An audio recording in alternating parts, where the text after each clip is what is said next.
శ్రీమాత్రే నమః. శ్రీ పరాభవ నామ సంవత్సరం అనేక పరిణామాలు, అనేక మార్పులు, అవమానాలు, ఎలాంటి పరాభవాలు జరగకుండా, ఎలాంటి అవమానాలు జరగకుండా, అంటే గతం విషయాలన్నీ కూడా మనం ప్రతి దానిలో కూడా కొంత జాగ్రత్తగా ఉండి ఆచితూచి అడుగు వేసే నామ సంవత్సరమే శ్రీ పరాభవ నామ సంవత్సరం అంటారు.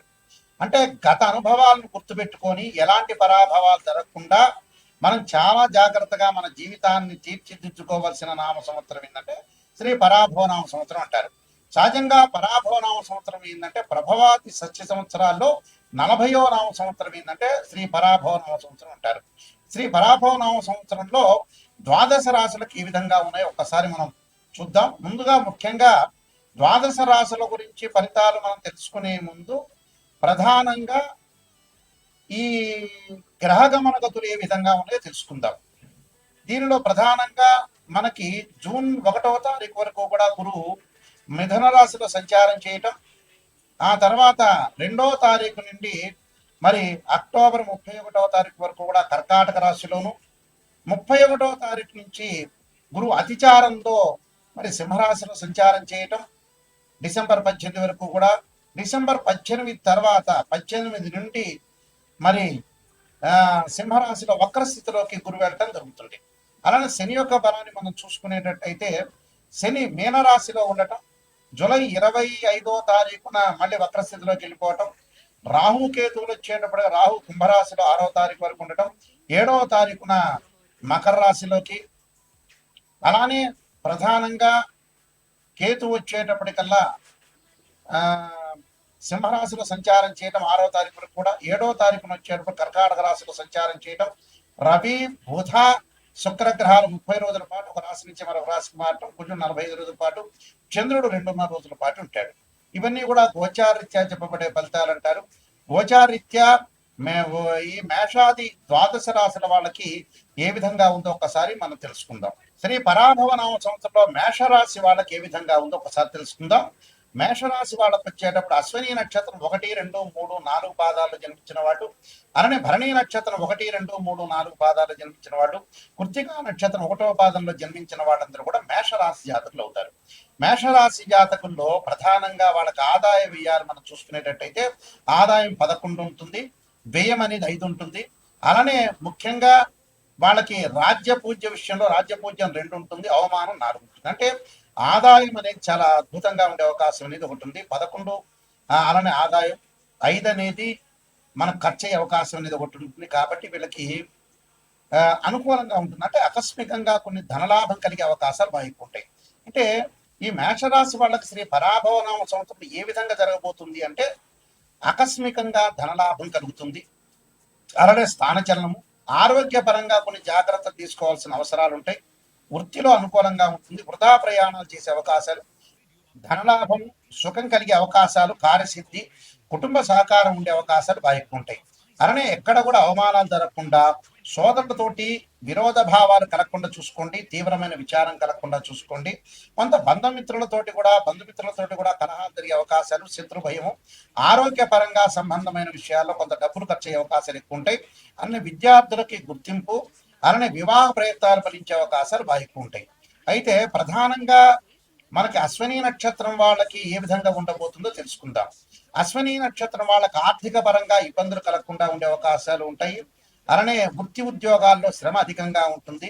అంటే ఆర్థిక పరంగా కొన్ని ఇబ్బందులు, చిన్న చిన్న ఇబ్బందులు కలుగుతాయి కానీ పరిపూర్ణమైన ఇబ్బందులు అనేవి కావు. అంటే ఆర్థిక పరంగా ఇబ్బందులను కూడా చెప్పుకోవచ్చు. వృత్తి ఉద్యోగాల్లో శ్రమ అధికంగా ఉంటుంది. అధికారము, అలానే రోగ భయము, అంటే ఆరోగ్యం పట్ల శ్రద్ధ పెట్టుకోవాలి. అలా నేర్పుతోటి కష్టాన్ని జయించే అవకాశం అనేది ఉంటుంది. దానివల్లనే మంచి ఫలితం వచ్చే అవకాశాలు కూడా ఎక్కువగా ఉంటాయి. అలానే మనకి భరణి నక్షత్రం వాళ్ళకి ఏ విధంగా ఉండబోతుంది అంటే ఆరోగ్యపరంగా భంగాలు కలిగే అవకాశాలు ఎక్కువ ఉంటాయి. అంటే ఆరోగ్యపరంగా ఇబ్బందులు రాకుండా చూసుకోండి. అంటే దీర్ఘకాలిక వ్యాధుల వాళ్ళు కానీ, అలానే అనుకోని సంఘటనలు జరగకుండా చూసుకోవటం చాలా మంచిది. అనుకోని విధంగా కూడా మాటలు పడే అవకాశాలు ఎక్కువ ఉంటాయి. ఒకటి స్థాన మార్పులు, అంటే కొన్ని స్థానచలనం జరిగటమే కాకుండా బంధుమిత్రుల యొక్క సహకారంతో కార్యసిద్ధి, నూతన వస్తువుల యొక్క లాభం కొనుగోలు చేసే అవకాశాలు బాగా ఎక్కువ ఉంటాయి. అలానే కృత్తికా నక్షత్రం 1వ పాదంలో జన్మించిన వాళ్ళకి కుటుంబ పరంగా సౌఖ్యం లభించడం ఒకటి, ఆకస్మికంగా ధనలాభం, స్త్రీ మూలకంగా వివాదాలు, రుణ బాధలు నివృత్తి అయ్యే అవకాశాలు, ఆశించిన ఫలితాలకై అధిక శ్రమ, నమ్మక ద్రోహం కలిగే అవకాశాలు ఎక్కువ ఉంటాయి. అయితే ఇక్కడ అశ్విని నక్షత్రం వాళ్ళు తప్పకుండా వరాహ స్థుతి పారాయణం చేయాలి. ఫలము పుష్పము దానం చేయటం చాలా మంచిది. భరణి నక్షత్రం వాళ్ళు తప్పకుండా అన్నదానం చేయాలి. అన్నదానంతో పాటు లక్ష్మీదేవిని స్థుతిని పారాయణం చేయటం చాలా మంచిది. వాడు తప్పకుండా మహాదేవే విష్ణుపత్ని తన్నో లక్ష్మీ ప్రచోదయాత్ అనే మంత్రాన్ని చక్కగా చదువుకోవాలి. కృత్తికా నక్షత్రం వాళ్ళు తప్పకుండా సుబ్రహ్మణ్య స్వామి యొక్క ఆరాధన చేయాలి. అలాగే సుబ్రహ్మణ్య స్వామి యొక్క ఆరాధన, సుబ్రహ్మణ్య స్వామి యొక్క అష్టకాన్ని చదువుకోవాలి.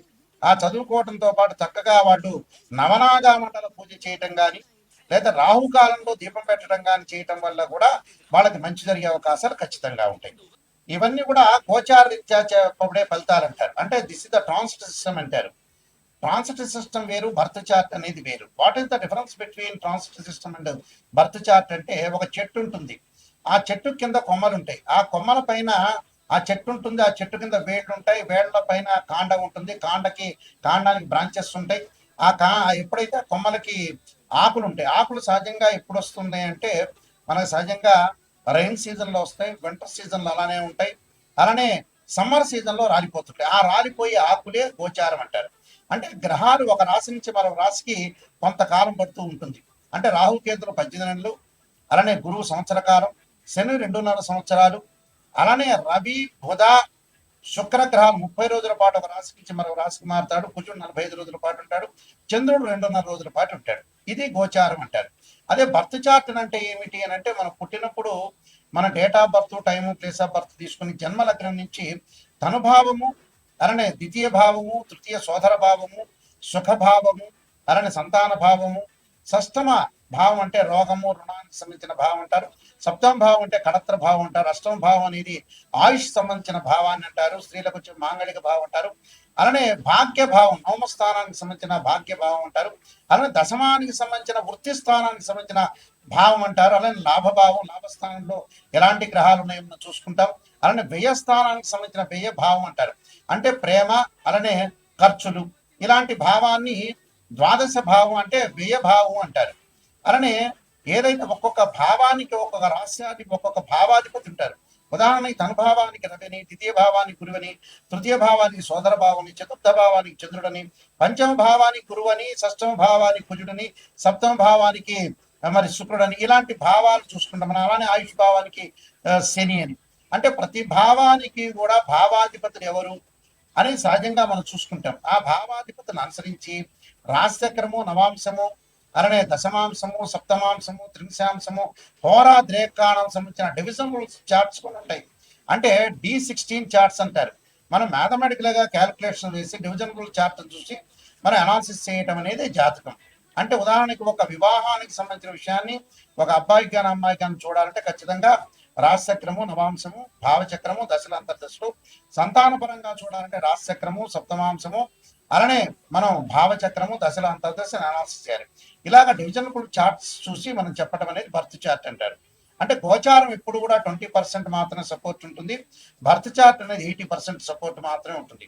ఎందుకని గురువు గారు, నాయకంటి గారు ఇలా చెప్పడానికి కారణం ఏంటి అంటే, బర్త్ చార్ట్కి మనం ఏదైతే గోచారానికి సంబంధించిన విషయాలు ఎందుకు గోచారం చెబుతున్నారంటే, అదృష్టం అనేది ఏ విధంగా ఉండబోతుందో మనకు తెలియదు. ఒక నిమిషంలో అదృష్టం కలగొచ్చు. అంటే మన లైఫ్ లో ఎప్పుడు కూడా ఒక నిమిషంలో ఎంత కృషి చేసినా కూడా ఆవగిందంత అదృష్టం అనేది ఉండాలంటారు. ఆవగిందంత అదృష్టమే మన జీవితంలో లైఫ్ లో గోచారం అంటారు. ఈ గోచార పరంగా మనం ఏ విధంగా చూసుకోవాలి. ఖచ్చితంగా కొన్ని ప్రత్యేకంగా మీకు రెమెడీస్ చెప్పబోతున్నాను. ఆ రెమెడీస్ లో ప్రధానంగా మీరు చేయాల్సిన ఏమిటి అని అంటే, ఉద్యోగపరంగా ఇబ్బందులు కలుగుతున్న వ్యక్తులు ఎవరైతే ఉంటారో సూర్యుడి యొక్క ఆరాధన చేయాలి. ఆదిత్యాయుధే సహస్రమూర్తాయ ధీమే తన్నో సూర్య ప్రచోదయాత్ అనే మంత్రాన్ని చక్కగా చదువుకోవటం, గోధుమలు దానం చేయటం చాలా మంచిది. అలానే మానసికంగా ఆందోళన పడుతున్న వాడు క్షీరపుత్రాయుధే అమృతతత్వాయ ధీమే తన్నో చంద్ర ప్రచోదయాత్ అని చంద్రుడి యొక్క ఆరాధన చేయటం, అలానే మనం బియ్యాన్ని దానం చేయటం వల్ల కూడా మంచి జరుగుతుంది. అలానే వాహన ప్రమాదాలు జరగకుండా, కోర్టు సమస్యలు రాకుండా, వివాదాలు అన్నదమ్ముల మధ్యలో సఖ్యత అనేది చాలా ఇంపార్టెంట్ కాబట్టి ఎలాంటి ప్రాబ్లమ్స్ అన్నదమ్ముల మధ్యలో రాకుండా ఉండడానికి అంగార గ్రహాన్ని ఆరాధన చేయాలి.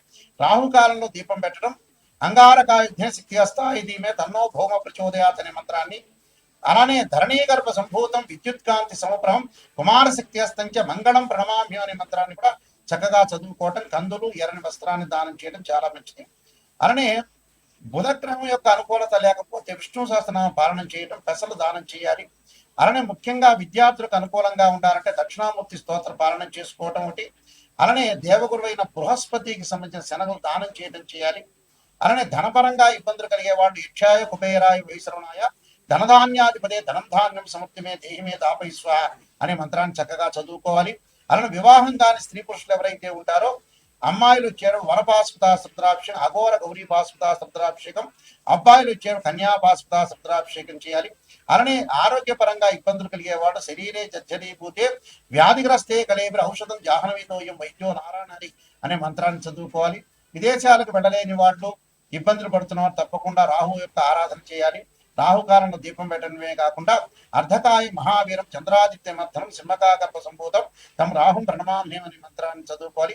ధనపరంగా ఎవరైతే ఇబ్బందులు పడుతున్నారో యక్షాయ కుబేరాయ వైశ్రవణాయ ధనధాన్యాధిపతి ధనం ధాన్య సమృద్ధిమే దేహి మీద ఆపై స్వాహ అనే మంత్రాన్ని చక్కగా చదువుకుంటే వీళ్ళకి మంచి అవకాశాలు ఖచ్చితంగా ఉంటాయి.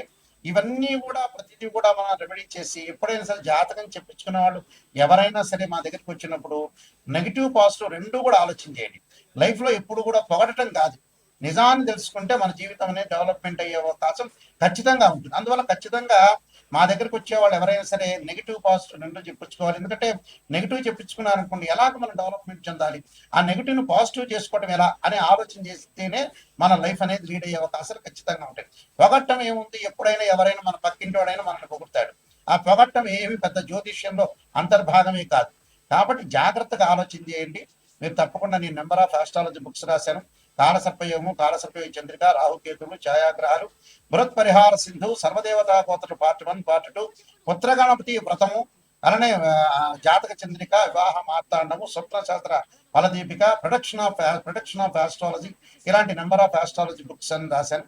తప్పకుండా ఇవన్నీ రాజమండ్రి మోహన్ పబ్లికేషన్ లో దొరుకుతాయి, లేదా నా దగ్గరైనా దొరుకుతాయి.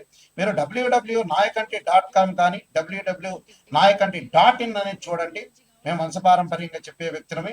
ఖచ్చితంగా మీరు ఏ సందేహం ఉన్నా కూడా మా నెంబర్కి కాల్ చేయొచ్చు. నా నెంబర్కి కాల్ చేస్తే ప్రతి విషయాన్ని కూడా చెప్తారు. అయితే మా దగ్గర జాతకం చెప్పించుకున్న వాళ్ళు ఎవరైనా సరే నేను చెప్పిన విషయాన్ని మీరు వాయిస్ రికార్డింగ్ చేసుకోండి. వాయిస్ రికార్డింగ్ ఎందుకు చేసుకోమంటున్నానంటే కొన్ని జాతకాల్లో నెగిటివ్ ఉంటే పాజిటివ్ ఉంటాయి. మీరు రికార్డ్ చేసుకున్నారనుకోండి, గురువు గారు ఈ పదార్థం తినకూడదని చెప్పారు, నాయకంటి గారు ఇలా సూచనలు చేశారు అనేది నిజాన్ని తెలుసుకుంటారు.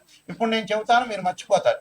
మర్చిపోయిన తర్వాత ఏమవుతుంది, ఏదో చెప్పారు గురువు గారు బిజీగా ఉన్నారు అనుకుంటారు. కాబట్టి వాయిస్ రికార్డింగ్ అని మస్ట్. ఏ విషయాన్నైనా సరే నాతో మాట్లాడచ్చు. ఆ స్క్రీన్ మీద స్క్రోలింగ్ అవుతున్న నెంబర్ ఉంటుంది, ఆ నెంబర్కి మీరు ఫోన్ చేసి మీరు తెలుసుకోండి. శ్రీ పరాభవ నామ సంవత్సరంలో మీ అందరికీ కూడా శ్రీ పరమేశ్వరుడి యొక్క కరుణాకటాక్షం ఉండాలని ఆశిస్తూ సర్వే జనా సుఖినో భవంతు.